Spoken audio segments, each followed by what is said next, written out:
여러분, 혹시 이런 소식 들어보셨나요? 강원도에 사는 60세 이상 인구가 약 53만 명인데요. 그 가운데 무려 30만 명이 지금도 일을 하고 계신다고 합니다. 10명 중 6명이 여전히 현역이라는 얘기인데요. 정말 놀랍지 않습니까? 보통은 60세쯤 되면 이제 은퇴할 나이지 라고 생각하기 쉽습니다. 하지만 강원도에서는 상황이 전혀 다릅니다. 많은 어르신들이 여전히 아침마다 출근하고 계신 거죠. 춘천의 한 빨래방을 볼까요? 이곳은 조금 특별합니다.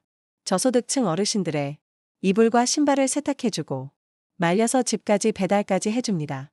놀라운 건 이 일을 맡고 계신 분들이 모두 60세 이상이라는 사실입니다. 직원만 해도 10여 명이 되고 하루 3시간씩 교대로 근무합니다. 춘천시 동면에 사는 75세 정종숙 어르신은 벌써 3년째 이 일을 하고 계신데요. 정 어르신은 이렇게 말씀하셨습니다. 시간도 잘 가고요. 또 집에서 세탁기 돌리기 힘든 분들 내가 도와드리니까 보람 있죠. 여러분 느껴지시죠? 경제적인 소득뿐 아니라 일하는 즐거움과 보람까지 얻고 계신 겁니다. 통계적으로도 확인됩니다. 2024년 상반기 기준 강원도 내 60세 이상 취업자는 31만 명으로 집계됐습니다. 전체 취업자의 35%에 달하는데요. 이는 통계 작성 이래 처음 있는 일입니다. 특히 70세 이상 취업자의 증가가 눈에 띄게 늘었습니다. 불과 5년 전만 해도 거의 집계되지 않았는데 올해 5월 기준 무려 12만 7천 명에 달했습니다. 70세가 넘어도 여전히 많은 분들이 노동 현장에 계신 겁니다. 그렇다면 왜 이렇게 많은 어르신들이 계속 일을 하고 계실까요? 첫 번째 이유는 경제적 필요입니다. 우리나라 고령층 빈곤율은 OECD 국가 중 가장 높습니다.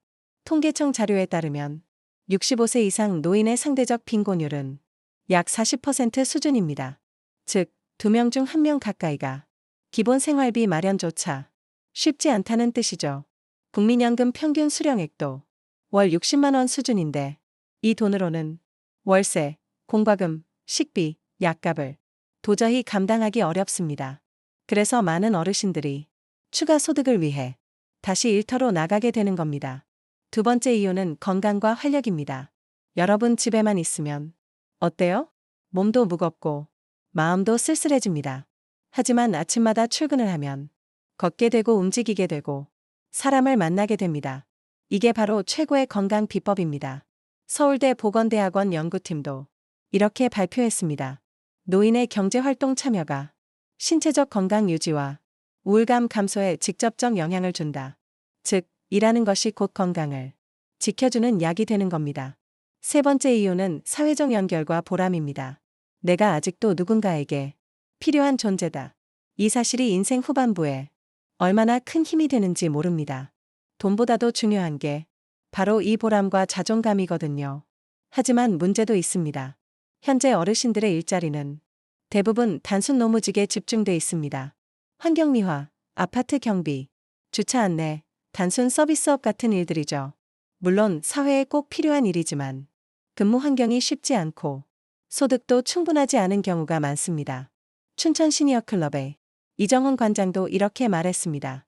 노인 인구 증가에 따른 적절한 대응도 필요하지만 이제는 일자리의 질적 향상이 매우 시급한 문제다.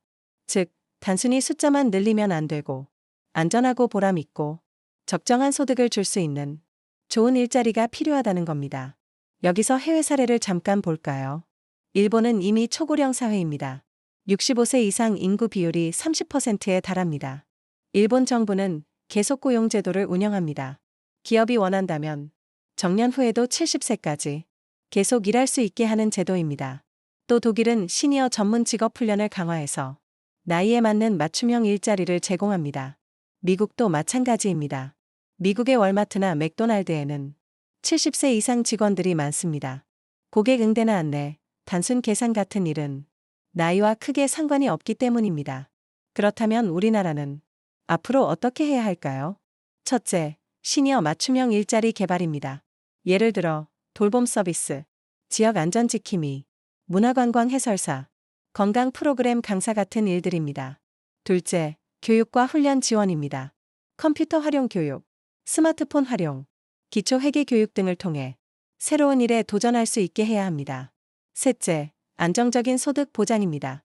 단순히 용돈벌이가 아니라 생활비를 책임질 수 있을 만큼 최저임금 이상 보장이 필요합니다. 여러분은 어떻게 생각하시나요? 나이 들어도 일할 수 있는 사회, 좋은 걸까요? 아니면 새로운 고민일까요?